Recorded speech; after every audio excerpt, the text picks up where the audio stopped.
What's happening, y'all? Welcome inside the Fantasy Stock Exchange. Bush coming at you solo today to break down the ceiling and floor of all of the top 24 running backs in ADP right now. This should give you guys a good idea of the ranges of outcomes of the running backs that you're drafting. And in fantasy football, we never want to draft based on absolutes, aka this guy projects as my RB3. I'm going to draft him as my RB3. It's the reason I don't do projections. It's the reason I don't draft based on projections. We want to weigh the factors that lead to high ceiling, weigh the factors that lead to a low floor, etc., and kind of make our determinations based on those ranges of outcomes. This video is basically a continuation of the league winning running backs video that I did way back in July. So if you want to check those out for some of the valuations of these, peripherals that I'm going to show for each of these players, then you can go ahead and do that. But if you enjoy this video, if you found it helpful, hit the like button, comment any of your thoughts down below. If this is the first video of ours you're checking out, hit the subscribe button as well. Now let's get into it.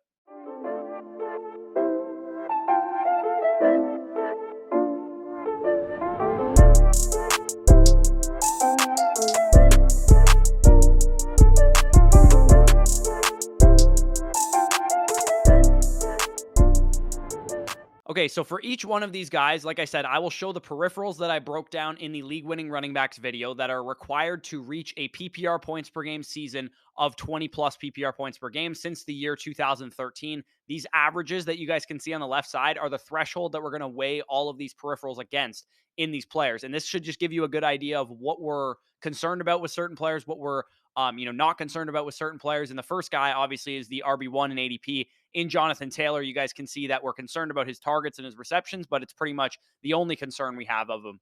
The ceiling for Jonathan Taylor, as we know, is the RB1 overall. The ceiling is a top 3 running back yet again this year, based on the back of a ton of carries, 20-plus carries per game, 15-plus total touchdowns. I also think this year he might have a bit more of a receiving ceiling because we have, he's going into year 3. He might run some more routes. And also we have a immobile Matt Ryan quarterback that could, lead to him getting a lot more checkdowns and all that kind of stuff. And maybe the offense being a little bit more efficient for his scoring opportunity as well. And the floor, as is the case for any running back, I'm not really going to say this in general, but any running back can get injured. It's an injury prone position. So the floor for Jonathan Taylor is that he gets injured, and, he's terrible from that perspective. But as long as Jonathan Taylor stays healthy, man, I think this guy, there's no chance this guy doesn't finish as a top 5 running back. The only way he can disappoint is if he either gets injured and misses a bunch of games, or he plays through injury and his efficiency suffers, and maybe he finishes like a low end RB1, playing through like a high ankle sprain or something like that. But a very, very safe pick. One of the safer 101s that we've had in recent years, in my opinion. 102. RB2 is Christian McCaffrey. As you guys can see, the ceiling is the RB1 overall and the best player in fantasy football. We know this is the case. CMC's target share alone propels him to that kind of ceiling because this is a running back that can legitimately see 7, 8, 9 targets per game, which is something we can't say for any other running back in the NFL. We also have the added element in this offense for the Panthers that Baker Mayfield might be a decent upgrade over Kyle Allen, a washed-up Cam Newton, Teddy Bridgewater, and Sam Darnold, which is what Christian McCaffrey has had to deal with the last couple years. And he had his elite season with Kyle Allen as the quarterback. So Baker Mayfield is definitely a big-time upgrade there. The floor, if he plays, is a top 5 running back. Maybe they dial his workload back a little bit on the ground just to preserve him from a health perspective. But the real floor that everybody's concerned with Christian McCaffrey is that he gets injured. Everybody's scared that he's going to get injured again. The amount of touches that he's had in such a short period of time could have caught up with him, which is definitely possible because while CMC is still only 26 and only has about 1,100 career NFL touches, he also had over 700 touches at Stanford as well. So he does have a lot of touches under his belt. So it is a real risk for him, which is why I would take Jonathan Taylor first. These running backs in ADP that I'm going over, this was the ADP when I did this exercise. It was RBs 1 to 24 back when I did the league winning running backs video. So it's not necessarily the ADP right now. I'm just going in this order because it was easier for me to organize it this way. And Austin Ekeler is the third guy that we're going to talk about here. It's pretty difficult for Austin Ekeler to have an RB1 overall ceiling, in my opinion, because he doesn't get nearly enough carries. And when I say nearly enough, he doesn't even get like 12, 13, 14 carries a game. This is like a 8 to 12 carry per game type of running back. And that's not usually going to get it done for the RB1 overall. However, he can still finish as an elite fantasy running back, scoring 20 touchdowns last year with 100-plus targets as the real projection for him from a target perspective. His ceiling is probably a top 3 running back, which is where he's being drafted. But I think his floor is also very high as well. I think his floor is probably RB 5 to 8. I don't think I can see him in PPR leagues finishing really any lower than that, because even if you took away 8 of his touchdowns last year, if he only scored 12 touchdowns which is probably a reasonable median baseline projection for him playing in the offense that he plays in this year, he would have still been the RB2 in points per game last year with 12 touchdowns instead of 20. 18.6 points per game is what he would have had. So Ekeler is a very, very easy projection. He is my clear RB3 in my rankings. The RB4 at the time that I did this exercise was Derrick Henry. As you guys can see, he has a lot of major concerns with him, but the ceiling is the thing that a lot of people are enticed by. And I think most people assume that his ceiling is really absurd because last year he was like a 24 point per game scorer. But with Henry, I'm starting to think that his ceiling is probably lower this year than it's been in recent years, because the Titans offense really took a big hit last year from an efficiencies perspective without Arthur Smith as the offensive coordinator. He's now the coach in Atlanta. Derrick Henry averaged 4.3 yards per carry last year, which was the lowest mark since the DeMarco Murray days when Derrick Henry was playing alongside him. And Ryan Tannehill also regressed as a passer from one of the more efficient quarterbacks in the league to a guy that was like a middling quarterback, causing them to draft Malik Willis in the third round. And if this isn't a top 10 offense or a top 5 offense as they've been in 2019 and 2020 when Derrick Henry was dominating, it's going to be hard for Derrick Henry to hit a 20-plus touchdown type of season. And it's going to look more like, 1,300 to 1,500 total yard Derrick Henry, which is still good. But we also have the age to worry about. We have the touch workload to worry about. He has 1,400 career carries under his belt. And we also have the fact that he's coming off of a lower body injury. My bet for the ceiling for Derrick Henry is probably like RB3 to 5 in PPR leagues, which is pretty good, but it's probably more so on the back of sheer volume, like we saw from him last year, rather than what he can, necessarily be given by his offense. It's going to be on sheer volume and breakaway plays, what he can create on his own. The floor, if Derrick Henry stays healthy, is probably pretty high as well, RB7 to 10, I would say, similar to a guy like Najee Harris, who makes his money out of volume. But the actual floor is what I'm scared about, right? If he's simply more likely to get injured, he's nearly 29 years old with over 1,400 career carries under his belt. The injury risk is real with him. It's something that we can point to relative to other running backs going in this range because he's older, because he has all those touches. So I am not likely going to be drafting a ton of Derrick Henry this year. RB5 and ADP at the time that I did this was Najee Harris. Najee Harris has a really tight range of outcomes. He's one of the more safe picks at the running back position because given his workload, which I don't anticipate to be going down, he'd be hard pressed to finish lower than like RB8 in points per game. But given the Steelers offense, the lack of big play upside with Najee Harris, and potentially a decrease in the amount of targets that he's going to get now without with a mobile quarterback like Mitch Trubisky or Kenny Pickett, I'd be really shocked if Najee Harris finished any higher than like RB4 or 5 in fantasy points per game, unless he took some seismic step as a player. And we're already off to kind of a bad start with him apparently dealing with a Liz Frank foot sprain in training camp. So he's a guy that, now that he's dealing with this injury, is probably off my board. I would rather go towards, Saquon Barkley, a Davante Adams type in that area of the draft. Dalvin Cook, who was RB6 when I did this, similar to Derrick Henry, I think his ceiling is overstated. I think a lot of people think his ceiling is higher than it is, like RB1 overall or something like that. The reason I don't think it's that high is because for a carry monster like Dalvin Cook, which is where he makes his money, he's not heavily involved in the receiving game. He's going to make his money from carries and touchdowns. And you need to be extremely efficient when you do that, right? When Derrick Henry and Dalvin Cook were in their heydays, finishing as high-end RB1s, they needed 5+ yards per carry. And we saw a downtick in Dalvin Cook's efficiency last year, as I've broken down before. The ceiling to me for Dalvin Cook is like what Joe Mixon was this past year. Efficiency isn't ideal, but he can get there as a top 5 running back on the back of 16 touchdowns or something like that to vault him into that top 5 status. But the floor for Dalvin Cook, as we've talked about on this channel, is 2021 Ezekiel Elliott. His efficiency suffers big time. He's a low-end RB1, high-end RB2, but you're completely unsatisfied with the draft pick that you spent on him. And as I've talked about, with a 27-year-old running back, over 1,000 carries under his belt, another 700 carries back from his Florida State days. Plus, he has a medical predisposition to shoulder separations, as Dr. Edwin Porras has talked about on this channel. That can be aggravated at any time with one bad hit that could cause him to miss a few games, could cause him to need surgery to miss the entire season. We really don't know with Dalvin Cook, plus all the lower body stuff he's been dealing with. Just simply too risky, and the ceiling is not high enough for me to be willing to invest in him. Joe Mixon, who was the RB7 at the time that I did this, Joe Mixon's a pretty easy projection, in my opinion, for RB5 or so type of ceiling. I think he can be a top 5 running back yet again. He was the RB5 in points per game last year on the back of a ton of touchdown volume. And it's still a great offense. He's still going to have all those opportunities. So I do think he can get there again. But the issue I have with Joe Mixon is that's the only way he can get there, right? He was pretty inefficient on the ground last year. He didn't add a ton through the air. Despite them getting rid of Gio Bernard, he moved on to the Buccaneers. It would not shock me also if the touchdowns just don't go his way, right? Touchdowns are fickle. Sometimes they just don't go his way. In the red zone, maybe Joe Burrow rushes in a couple more touchdowns, or maybe they throw more in the red zone because Burrow is 100% and he's the guy there. And Joe Mixon finishes RB11 or so. If you copy and paste Joe Mixon's exact stat line from last year and only give him 10 touchdowns instead of 16 touchdowns, he would have been the RB11 in points per game instead of the RB5 in points per game. So this is a guy that the touchdowns are really going to sway how he finishes, which is a little bit of a risky bet to make. Also, a decent amount of carries under his belt as well as a guy with over 1,000 career carries in his 6th season in the NFL. DeAndre Swift was the RB8 when I did this exercise. We do not know how good the Detroit Lions will be, but I think it's safe to say that DeAndre Swift is game script proof. No matter how good they are, no matter how bad they are, DeAndre Swift will be a heavy part of their offense. Over 6 targets per game last year. For me, that makes his floor around RB6 to 10. His ceiling probably settles in around top 5 as well, maybe top 3 if he can get some good touchdown luck, and this Detroit Lions offense is better than we think.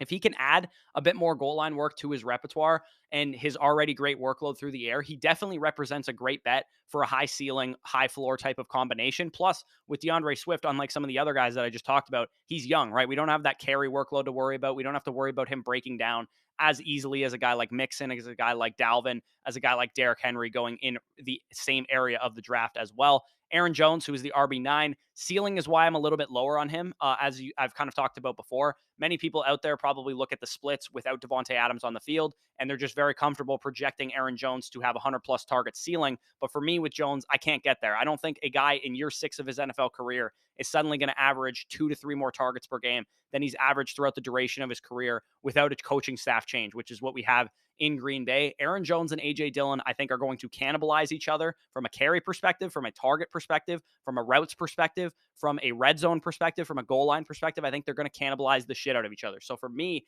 I think the ceiling, assuming A.J. Dillon doesn't get injured or Aaron Jones doesn't get injured, and I don't want to be betting on that with my 2nd round pick with Aaron Jones, is likely a top 8 running back on the high end, and probably his floor being like RB 13 to 18. And again, another guy that you would be very, very disappointed with that pick unless A.J. Dillon gets injured. So Aaron Jones, not a guy that I'm very high on. Saquon Barkley, on the other hand, a guy that I am very high on, who was the RB 10 when I did this exercise and has since risen since I did this. The ceiling is Saquon being Saquon, right? He gets back to full health 2 years removed from the ACL tear. We get the elite workload, we get the elite breakaway plays, and we get the 100-plus target upside. The ceiling of Saquon Barkley is the RB1 overall in fantasy. That's what the ceiling is. Overall, at least a top 3 running back, if not RB1 overall. The floor comes in one of 2 scenarios. Number 1, he gets injured again, which is the same risk for any 25-year-old running back with some carries under their belt. And number 2, unlikely, but maybe he just lost a tad bit of a step after some of these injuries, and maybe he's just more inefficient as a result of that. But I don't think that is likely. You guys know he's my RB4. He's my 108 overall. So I am in on taking this risk on Saquon Barkley for sure. Anywhere near the end of the 1st round, early 2nd round. And if you can get him later than that, I think he's a huge, huge value. RB11 when I did this was Leonard Fournette. He saw the ceiling last year for his performance. He finishes his highest ever finish in points per game as RB3 overall. I don't think he can get quite back to the ceiling that he showed last year, though. I think he is more of a top 5 type of ceiling, which is still obviously great, but he's essentially got the same outlook as Joe Mixon. He's essentially got the same outlook as Dalvin Cook, except the only thing that I like more about Leonard Fournette is that he has a higher target volume than those guys, right? 5 to 7 targets per game is within his range of outcomes. Some of the running backs and wide receivers in Tampa Bay are banged up right now. They're probably going to lean on Leonard Fournette in the passing game. The floor is just like those older running backs, though. He could lose a step. He wears down because he's, not been able to finish seasons in the past couple years for the full season, turns into an inefficient back-end RB1, or just gets hurt altogether, and you can't use him from that perspective. So some risk with injury with Leonard Fournette, but for the most part, I think he's a great pick.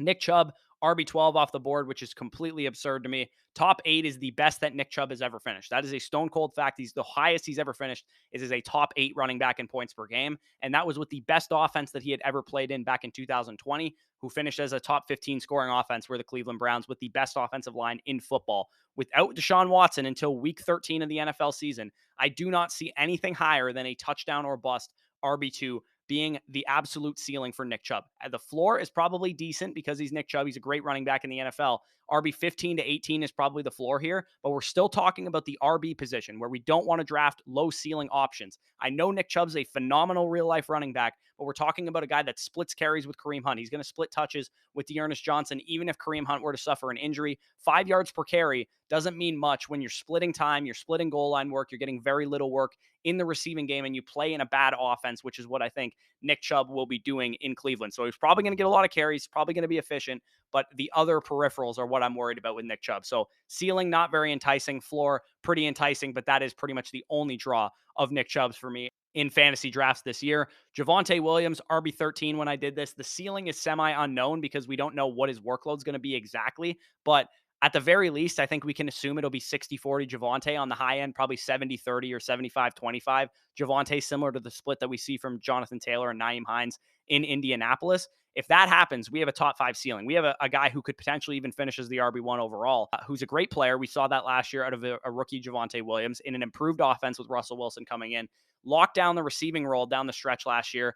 And if he's out there running routes, catching passes, and getting the majority of the touches, the majority of the goal line work, this is a dude that absolutely has a top 5 ceiling. The floor, I also think, is higher than people think as well. He was RB15 in points per game last year after the Broncos bye week, once he started getting more touches with awful quarterback play, right? They did not have Russell Wilson last year. I think the floor projection is a guy who's finishing RB13 to 15. And like I said, with a top 5 ceiling. So he, of course, you guys know, is a huge target of mine. Alvin Kamara has since risen from this RB14 area where he was going, but the offense around him is much better than it was last year. Kamara looked every bit as good as we've seen in the preseason, as we've seen in years past out of Alvin Kamara. I think vintage top 3 running back Alvin Kamara is in the range of outcomes. It's very much still alive. The floor really only exists in the legal situation where he gets pulled off the field, the video releases of the assault that he apparently committed, and he's exempt or he's suspended or whatever the case is. If it wasn't for that potential legal situation, this is a top 5 pick in fantasy drafts, a top 8 pick at the very least, RB3 or RB4 off the board. So yeah, Alvin Kamara, again, worth the risk if you guys can stomach the legal situation. It doesn't sound like he's going to get suspended, but the video could still be released. That's all up to you, depending on your risk tolerance. James Conner, RB15 off the board.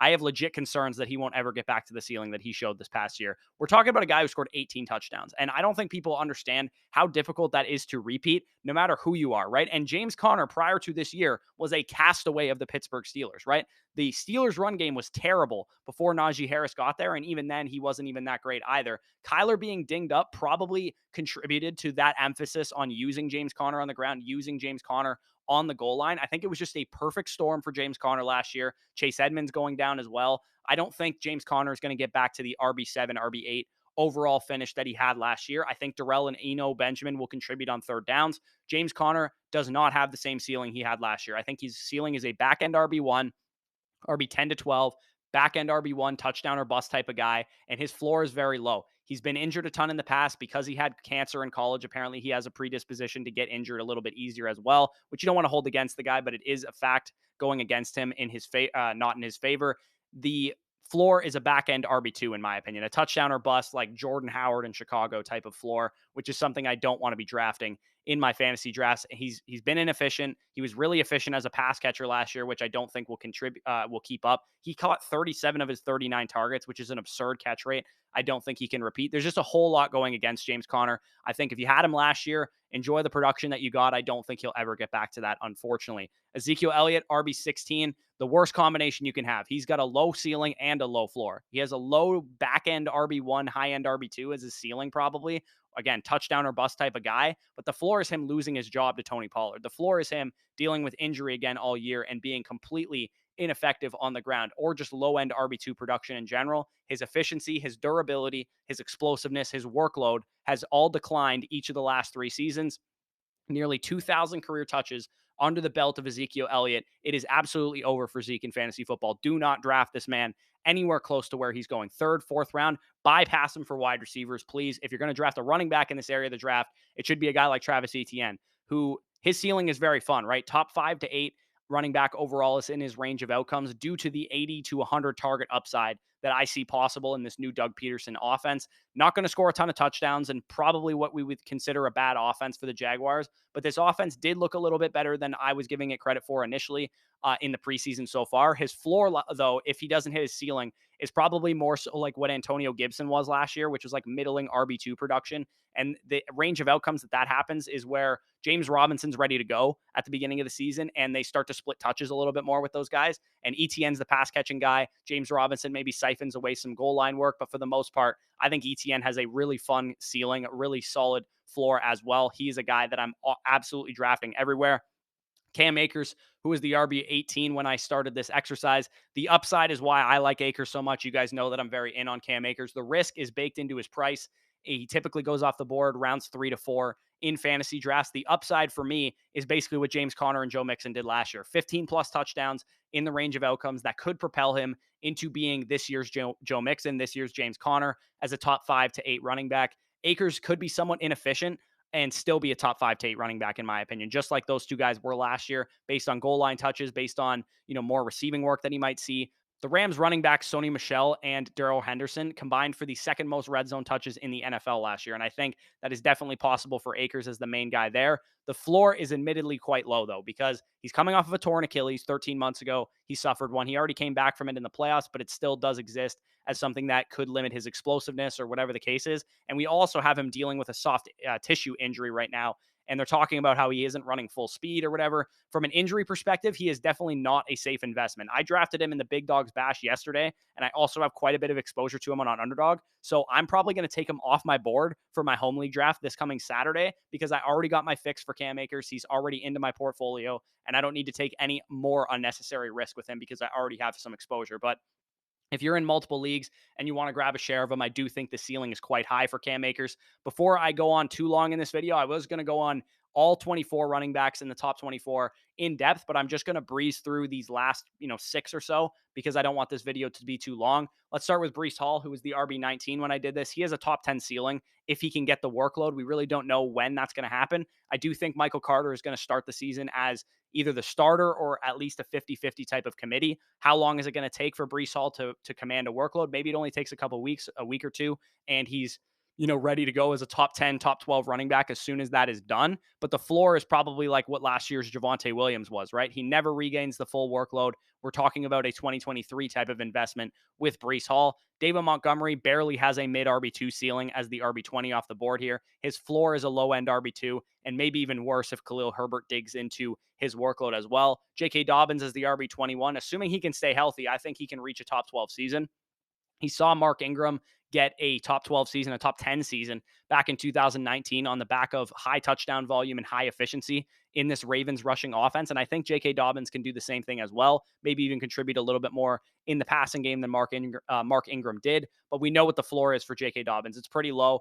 The floor is that he, suffers some compensation injuries as a result of the ACL tear. And then he misses a bunch of games, and he's like a low end RB2 on a points per game basis, and you will not be happy with that draft pick. So he's a risky guy, but I think the ceiling is definitely there. Josh Jacobs, RB21 or RB22, sorry, off the board here, will be splitting touches with Amir Abdullah now that Kenyon Drake is gone. I think Jacobs' ceiling is touchdown dependent back end RB1, which isn't terrible for a guy that you're getting in like round 5, round 6, but his floor is like a middling RB2 where they use this backfield similar to how they deploy the Patriots backfield with Josh McDaniels now there. And, maybe Jacobs is even siphoning some goal line work to Zamir White and stuff. So I think he has a decent ceiling, but the floor is a little bit lower than it's been in recent years for Josh Jacobs. And then finally, on these last two guys, Elijah Mitchell, RB23, his ceiling is honestly probably what he did last year, which was like a mid RB2. And then his floor is really low, right? He could just outright lose his job. He could be splitting touches with Tyrion Davis Price and Trey Sermon and all these other guys in this backfield. So Elijah Mitchell completely off my board. I am not drafting this dude anywhere close to round 4, round 5, round 6, where he currently goes in most of your guys' home leagues. Antonio Gibson once had zero ceiling, right? He had no ceiling. But with this Brian Robinson news, it doesn't sound like he's going to be on the field for a while. I mean, he got shot in the lower legs and stuff like that. I can't imagine that Brian Robinson's going to be coming back to football at least for 6 to 8 weeks. And Gibson probably vaults back up into a high-end RB2 type of ceiling with a floor of like a low-end RB2. So he's still not really a guy that I'm interested in, but if you're in the 6th, 7th, 8th round, I can stomach drafting Antonio Gibson now with this news rather than when he was going there before with Brian Robinson in the picture. So if you guys enjoyed this video, like I said, leave a like down below, comment any of your thoughts down below as well. Subscribe to the channel if you are new around here. Check out the Patreon if you guys want access to our full list of rankings. If you want access to our rankings, you can also get them by signing up and depositing as a first-time depositor on Underdog Fantasy. And if you guys are unaware what Underdog Fantasy is, they have a bunch of shit going on over there. You can do best ball drafts. Best Ball Mania 3 is live right now with a whopping $2 million grand prize to first place. A couple other huge prizes, $1 million to the regular season champion. Only a $25 entry to get your shot at huge prizes there. And if you use promo code FSE at sign up and first deposit, they'll match your first deposit up to $100. So you could put in $100. They'll match you with promo code FSE. That's 8 shots at $2 million to first place in Best Ball Mania 3, $25 entries, like I said. And as a gift for using our promo code, you'll get our redraft rankings manifesto, which has our redraft cheat sheet that you can take to your draft and check off players as they go. And you'll also get our Dynasty Rankings Manifesto for free as well for using that. So if that interests you, go ahead, check that out in the pinned comment in the description down below. But with that being said, peace out, and we'll talk to you soon.